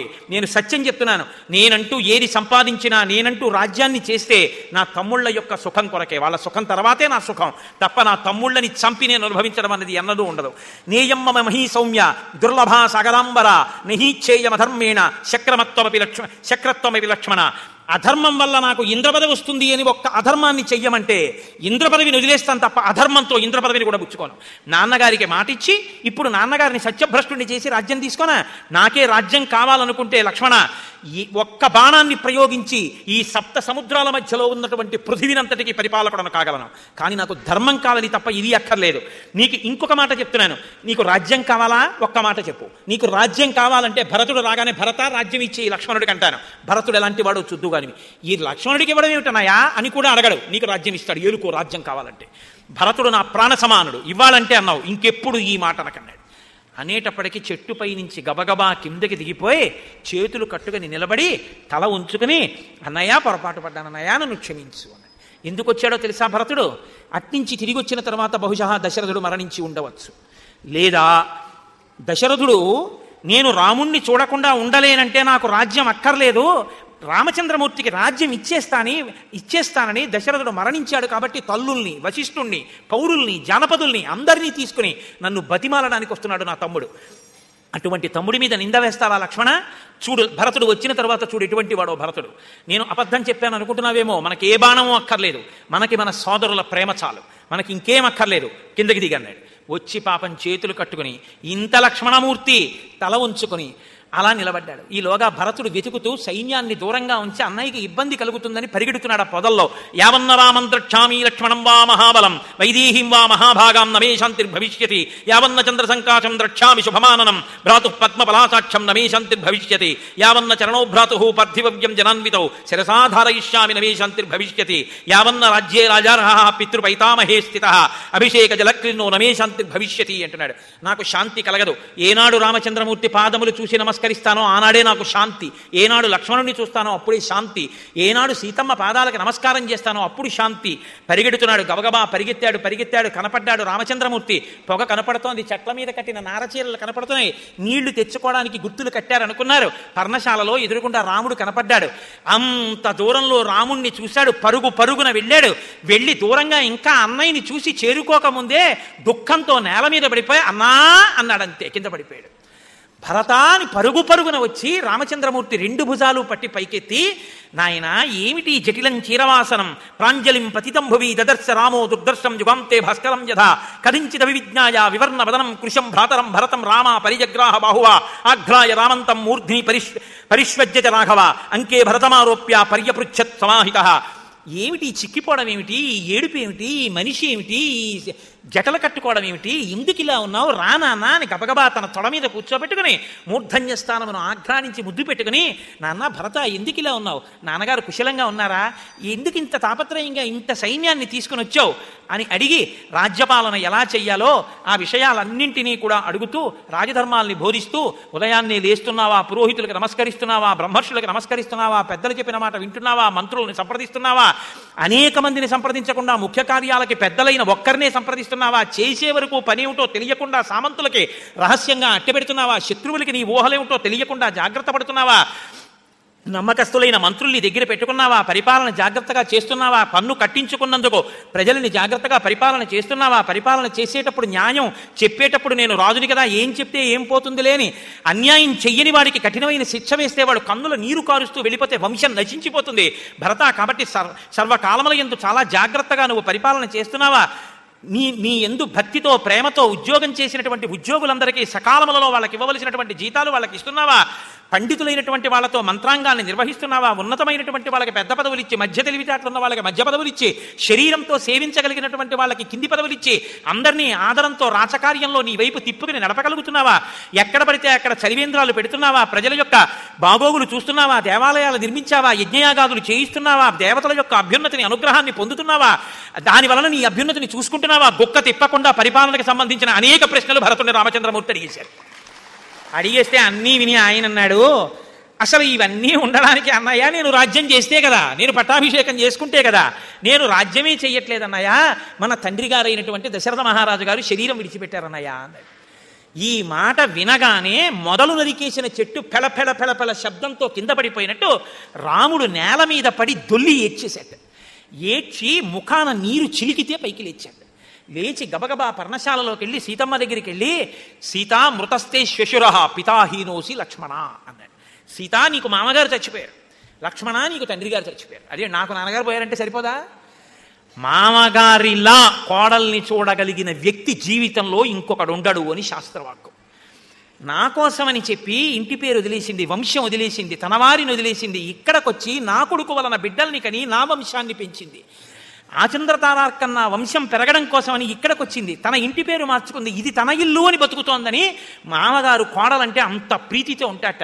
అటువంటి మామగారు వెళ్ళిపోయిన తర్వాత ఇక నిన్నంత ప్రీతిగా చూసేవాళ్ళు లేరు సీత. కాబట్టి నీకు మామగారు పోయాడు, నాకో తండ్రి ఉన్నాడు. లక్ష్మణుడికి తండ్రి పోయాడు. తండ్రి పోతే తండ్రి ఎవరు? పెద్దన్నగారు. కాబట్టి నేను తండ్రిలా ఉండాలి. కానీ నేను తండ్రిలా అతన్ని రక్షించకుండా నాతో పాటు అరణ్యవాసానికి తీసుకొచ్చాను. నాకు ఆయన సేవలు చేస్తున్నాడు కాబట్టి నాకు తండ్రి ఉన్నాడు లక్ష్మణుడి రూపంలో. లక్ష్మణుడికి తండ్రి లేడు, తండ్రి పోయాడు. నేను తండ్రిలా నిలబడలేకపోతున్నాను.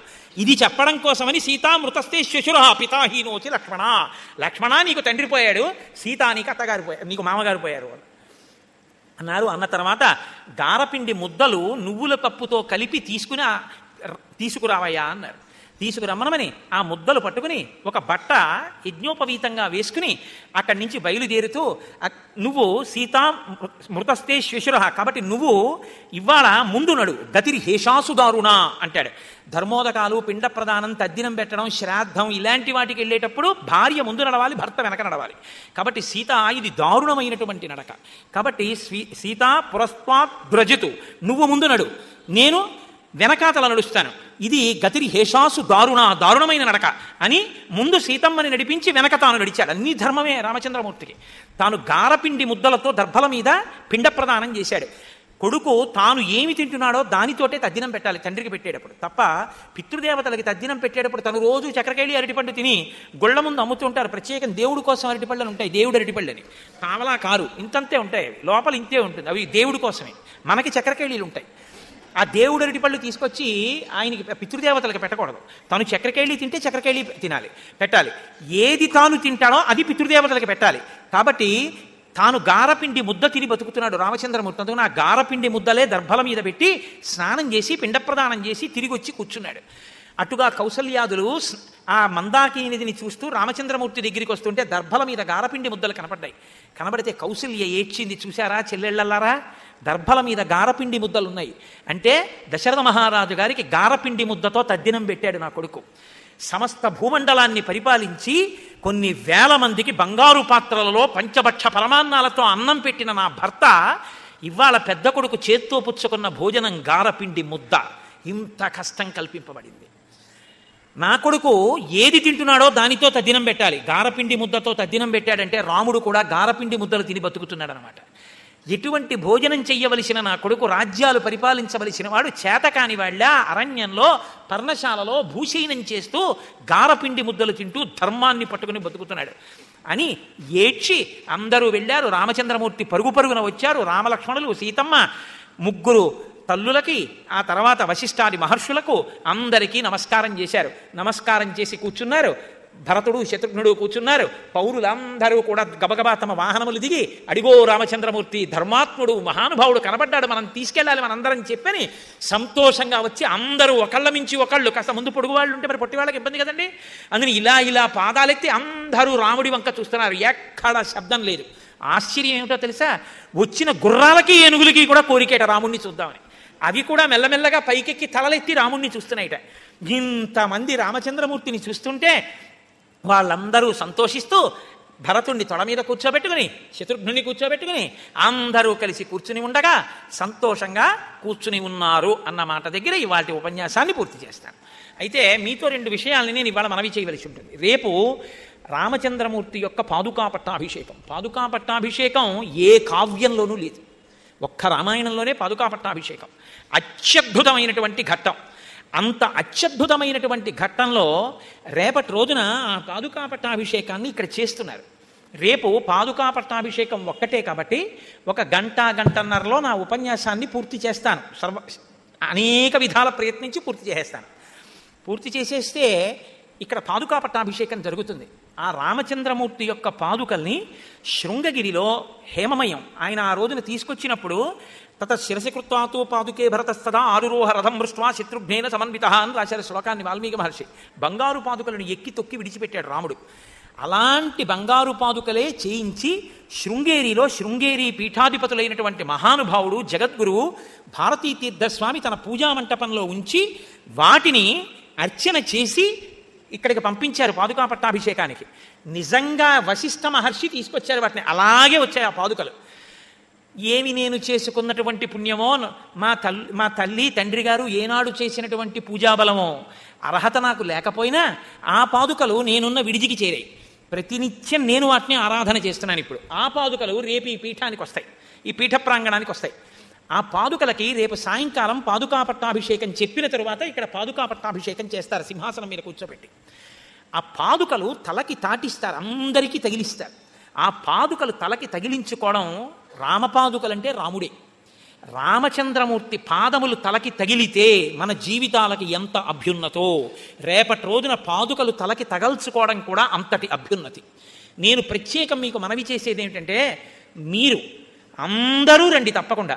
అందరితో పాటు మీ బిడ్డల్ని కూడా తీసుకురండి. నేను ఎందుకు ఆ మాట అంటుంటానంటే వాళ్ళు వృద్ధిలోకి రావాలి. వాళ్ళు వృద్ధిలోకి వస్తే కదా మనం సంతోషించడం.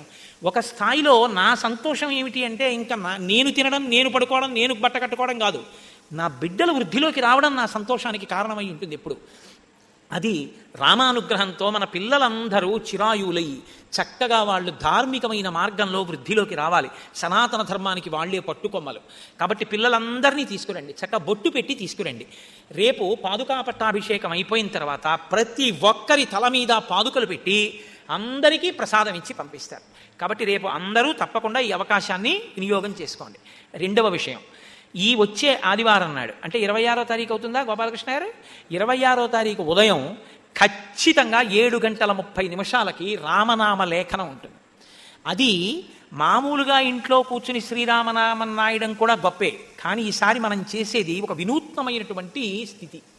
మనం ఏం చేస్తామంటే రామచంద్రమూర్తిని ప్రధాన అర్చక స్వామి పూజ చేసి ఖచ్చితంగా 7:25 ఆయన రామచంద్రమూర్తి పాదాల దగ్గర కూర్చుని సంకల్పం చేస్తారు.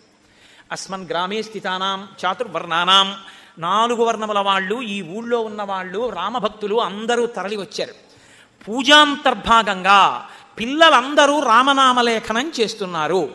7:29 తర్వాత ఇంకా ఎవ్వరినీ లోపలికి పంపించరు. ఎందుకంటే అది జీవితంలో ఒక మహద్భాగ్యం కింద ఉండాలి. 7:20 పిల్లలందరూ వచ్చేయడం పూర్తి అయిపోవాలి. వచ్చేస్తే పిల్లలకి ఆన్సర్ షీట్స్ ఇచ్చినట్టే అందరికీ రాజద్వారే రాజగృహే, శివాలయం ఎదురుగుండా ఉన్న రాజద్వారంలోంచే ప్రవేశం. రాజద్వారం దగ్గర నిలబడి పిల్లలందరికీ కూడా రాయవలసినటువంటి పత్రాలు ఇచ్చేస్తారు. 300 సార్లు శ్రీరామనామం రాసేటటువంటి పేపర్ ఇస్తారు. ఇచ్చిన తరువాత పిల్లలందరూ రాయడం మొదలు పెట్టాలి. అని గుర్తేమిటో తెలుసా అండి?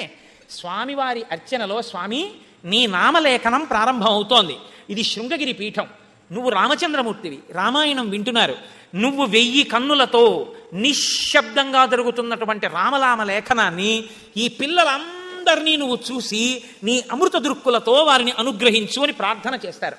ప్రార్థన చేసి నీరాజనమిచ్చి ఎలక్ట్రికల్ డ్రమ్స్ ఉన్నాయి, మేళం, ఆ మేళం మైక్ సెట్లోంచి వినపడుతుంది.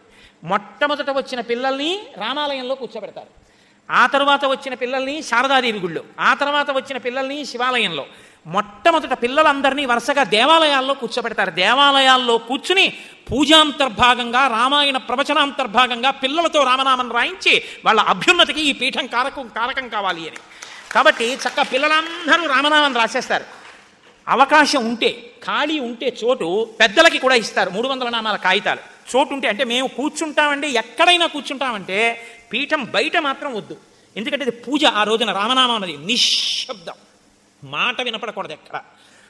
ఎక్కడ పడితే అక్కడ ఈ ప్రాంగణం అంతా కూడా కూర్చుండిపోవచ్చు. 7:30 కాబట్టి ఎవరు నామాలు పూర్తి చేసేస్తే వాళ్ళు మౌనంగా ఆ నామాలు పట్టుకున్నటువంటి కాగితాన్ని పట్టుకుని రామాలయానికి వెళ్ళిపోతారు. అక్కడ రామచంద్రమూర్తి దగ్గర ఒక పెద్ద తొట్టె పెడతారు. అందులోకి తీసుకెళ్ళి నీ పూజాంతర్భాగంగా సంపూర్ణ రామాయణ ప్రవచనాంతర్భాగంగా రామా ఈ నామములను రాశాను అని పిల్లలు అందులో వేస్తారు. రామచంద్రమూర్తి పాదాల దగ్గర ఆయన ఎదురుగుండా వేస్తారు ఆ కాగితాన్ని. ఆయన చూసి సంతోషిస్తారు, నన్ను నమ్మండి, రామానుగ్రహం బిడ్డలకి కలిగి తీరుతుంది, రామనామం అంత శక్తివంతమైంది. వెంటనే పిల్లలకి రామ పాదాల దగ్గర పెట్టి పూజ చేసి సిద్ధంగా ఉంచినటువంటి మాడ కాగితం తొట్టెలో వేసేయగానే మాడని పిల్లవాడికి ప్రసాదాన్ని మాడని ఇచ్చేస్తారు.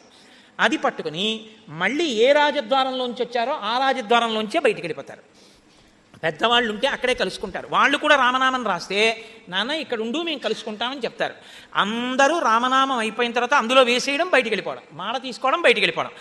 ఆఖరణ రాసి ఇచ్చేసేటటువంటి వ్యక్తి కూడా ఇచ్చేసిన తర్వాత ఒకసారి ప్రాంగణం అంతా చూసి ఇచ్చేశారన్న తర్వాత ఘనంగా స్వామివారికి మేళం చేస్తూ, నాకు తెలిసి ఇప్పటి వరకు భారతదేశంలో స్వామి పూజాంతర్గతంగా పిల్లలతో రామనామాన్ని రామాయణ ప్రవచనాంతర్గతంగా రామచంద్రమూర్తి సన్నిధానంలో పీఠంలో కూర్చోపెట్టి పిల్లలతో రామనామం రాయడానికి అవకాశం ఇస్తున్న కార్యక్రమంగా జరుగుతున్న ఏకైక కార్యక్రమం భారతదేశం మొత్తం మీద ఇదే. నాకు తెలిసి ఇప్పటి వరకు నేను వినలేదు, చూడలేదు. అంత గొప్ప కార్యక్రమం చేద్దాం. మన పిల్లల భవిష్యత్తుకి మనం బాధ్యులం. మీ పిల్లలతో మీరు సరిపెట్టుకోవద్దు. ఏ పిల్లలు రాసినా వాళ్ళందరి ఆనందం మన ఆనందమే. అది రామచంద్రమూర్తి ఎంతో ప్రీతి చెందుతారు. మీ పక్కింటి వాళ్ళకి, మీ పక్కింటి వాళ్ళకి, మీ పక్కింటి వాళ్ళకి చెప్పి తీసుకురండి. ఎన్ని వేల కాగితాలైనా ఇద్దాం. ఒకవేళ 300 ఉన్న కాగితాలు అయిపోతే 1000, 3000 ఉన్న దాంట్లోంచి చింపి స్టాప్లర్ పిన్ కొట్టించేద్దాం తప్ప ఏ పిల్లవాడిని ఆ రోజు నిరుత్సాహపరిచేటటువంటి సమస్య ఉండదు. కానీ ఎక్కడ మాట వినపడకూడదు. పూజ అంటే మౌనం కదండి. ఒక్కసారి నీరాజనం ఇచ్చి బెల్స్ మోగిన తర్వాత అంతే. రామనామాలన్నీ వేసేసి అందరూ రాసి వెళ్ళిపోయారని గుర్తు ఏమిటంటే మళ్ళీ ఘనంగా గంటలు మోగుతాయి అన్ని దేవాలయాల్లోనూ. అన్ని దేవాలయాల్లో గంటలు మోగి అన్ని దేవాలయాల్లో నీరాజనాలు ఎత్తుతారు. అంటే రామనామ లేఖనం పూర్తయిపోయిందని గుర్తు. నేను అనుకోవడం 300 రామాలు రాయాలి అంటే కొంచెం వేగంగా రాయగలిగిన పిల్లలైతే ఒక్క 40 నిమిషాలు చాలు. అసలు నిజానికి ఎంతో కష్టపడి రాస్తే, మామూలుగా గబగబా రాయగలిగిన పిల్లలైతే 300 నామాలంటే 10 నుంచి 15 నిమిషాల్లో రాసేస్తారు. కాబట్టి ఒక గంటలో ప్రాంగణం అంతా నా ఉద్దేశంలో మళ్ళీ ఇచ్చేసి అందరూ ప్రసాదాన్ని రామమాడని బుచ్చుకుని వెళ్ళిపోతారు. వాళ్ళకి జీవితంలో ఒక తృప్తిగా ఉంటుంది. పిల్లలు చదువుకునేటటువంటి పుస్తకాలు ఉన్న గూట్లో రామమాడ పెట్టుకోమని చెప్పండి. వాళ్ళందరినీ రోజు రాముడికి ఒక నమస్కారం చేసుకోమని చెప్పండి. చక్కగా ప్రసాదం ఇచ్చి పంపిద్దాం. మన భావి తరాలకి మనం చెయ్యగలిగినటువంటి ఉద్ధరణ మనం చేద్దాం. కాబట్టి ఆదివారం నాడు ఉదయం 7 గంటలకే మీరు మీ పిల్లల్ని తీసుకొచ్చేయాలి. ఎందుకు నేను 7 గంటలకే అంటున్నానంటే వాళ్ళు ఎండకి సొక్కకుండా ఉండడం కోసం. కాబట్టి మళ్ళీ ఎండ ఎక్కువైపోతే వాళ్ళు తాపానికి గురవుతారు, వాళ్ళు బాధపడతారు. అందుకని మన సౌఖ్యం కోసం 9, 10 అలా పెట్టకూడదు. 7 తీసుకొచ్చేయండి. 7 గంటల 15 నిమిషాలు, 7 గంటల 20 నిమిషాల వరకు మ్యాక్సిమం అలౌ చేస్తారు. ఆ తర్వాత ఇంకా లోపలికి పంపరు. ఎందుకంటే ఇంకా చప్పుళ్ళు ఇంకా అదే పనిగా రావడం ఉండకూడదు. తలుపులు వేసేస్తారు, వేసేసి బెల్ మోగుతుంది. మోగగానే అందరూ శ్రీరామ శ్రీరామ రాస్తారు. దానికేం టైము కంగారు లేదు. రాసేయడం, పట్టుకొచ్చి వేసేయడం, ప్రసాదం మాడా తీసుకుని వెళ్ళిపోవడం. పిల్లలందరికీ మేము శారదాపీఠంలో ఇలా రామనామం రాసి తెచ్చుకున్నాం మాడ అని వాళ్ళకి ఒక గొప్ప ధైర్యం. వాళ్ళు రాసిన రామనామం వాళ్ళని కాపాడి తీరాలి. మనం మన పిల్లలకి ఇవ్వగలిగిన గొప్ప కానుకది. కాబట్టి మీ అందరూ కూడా ఇందులో సహకరించి చక్కగా మీ పిల్లలందరినీ తీసుకొచ్చి ఆ రోజున నిజంగా ఈ ప్రాంగణం అంతా నిండిపోయి ఆ థియేటర్, ఆడిటోరియం అన్నీ కూర్చోబెట్టేద్దాం. కూర్చోపెట్టేసి ఎక్కడ చూసినా కిష్కింధకాండలో మేడల మీద, వేదికల మీద, నేల మీద, గుళ్ళల్లో, గోపురాల్లో రామనామమే. నిశ్శబ్దంగా కొన్ని లక్షల రామనామం ఉత్పన్నం అయిపోతుంది. తొట్టెలు నిండిపోయి మాడలు పుచ్చుకొని పిల్లలు వెళ్ళిపోతుంటే ఇదంతా వీడియో తీసి భారతీ తీర్థస్వామి వారికి పంపిస్తే, ఓ గుంటూరులో శృంగేరి పీఠం ఇంత గొప్పగా చేసిందని స్వామి సంతోషించారు. ఆయన సంతోషించి పొంగిపోయి వెంటనే ఆయన ఆశీర్పూర్వకంగా మాట్లాడి క్యాసెట్ పంపిస్తే మీ అందరికీ ఆ క్యాసెట్లో స్వామివారు చేసిన అనుగ్రహ భాషణాన్ని వినిపించి శ్రీరామాయణం విషయంలో గుంటూరు పట్టణంలో ఒక కొత్త చరిత్ర సృష్టిద్దాం. దానికి మీ అందరూ సహకరించవలసినదిగా ప్రార్థన చేస్తూ 11 మాటలు రామనామం చెప్పి ఇవాల్టి కార్యక్రమాన్ని పూర్తి చేద్దాం. ఆశ విడిచిన తృప్తులకు ఆనందమొసగును రామనామము. రామనామము రామనామము రమ్యమైనది రామనామము. నిర్మలంబగు శోధ చేసిన నిర్వదగు శ్రీరామనామము. రామనామము రామనామము రమ్యమైనది రామనామము. బ్రహ్మ సత్యము జగన్మిథ్యాభావమే శ్రీరామనామము. రామనామము రామనామము రమ్యమైనది రామనామము. నీవు నేనన్ను భేదమేమియు లేకయున్నది రామనామము. రామనామము రామనామము రమ్యమైనది రామనామము. పాహి కృష్ణాయనచు ద్రౌపది పలికినది శ్రీరామనామము. రామనామము రామనామము రమ్యమైనది రామనామము. పాలు మీ గడ పంచదారల పక్వమే శ్రీరామనామము. రామనామము రామనామము రమ్యమైనది రామనామము. అలకు చేలుని చేతి అటుకుల నారగించిన రామనామము. రామనామము రామనామము రమ్యమైనది రామనామము. తత్వశిఖరమునందు వెలిగే నిత్య సత్యము రామనామము. రామనామము రామనామము రమ్యమైనది రామనామము. జపతపంబుల కర్హమైనది జగతిలో శ్రీరామనామము. రామనామము రామనామము రమ్యమైనది రామనామము. బ్రహ్మపుత్ర కరాబ్జ వీణా పక్షమైనది రామనామము. రామనామము రామనామము రమ్యమైనది రామనామము. భక్తితో ప్రహ్లాదుడడిగిన వరములిచ్చెను రామనామము. రామనామము రామనామము రమ్యమైనది రామనామము. సోమ సూర్యాదులను మించిన స్వప్రకాశము రామనామము. రామనామము రామనామము రమ్యమైనది రామనామము. జ్ఞానులకు ఆత్మానుభవ జ్ఞానమే శ్రీరామనామము. రామనామము రామనామము రమ్యమైనది రామనామము. శరణు శరణను విభీషణునకు శరణము మొసగిన రామనామము. రామనామము రామనామము రమ్యమైనది రామనామము. మంగళాశాసనపరై వేదాచార్య పురోగమై సర్వైశ్చ పూర్వైరాచార్యై సత్కృతాయాస్తు మంగళం. మంగళం కోసలేంద్రాయ మహనీయ గుణాత్మనే చక్రవర్తి తనూజాయ సర్వభౌమాయ మంగళం.